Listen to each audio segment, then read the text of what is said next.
ลูกโอ้ว่าสิได้ทุกคน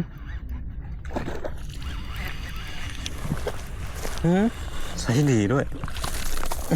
ปลาตัวแรกของปีว่าสิได้ว้าว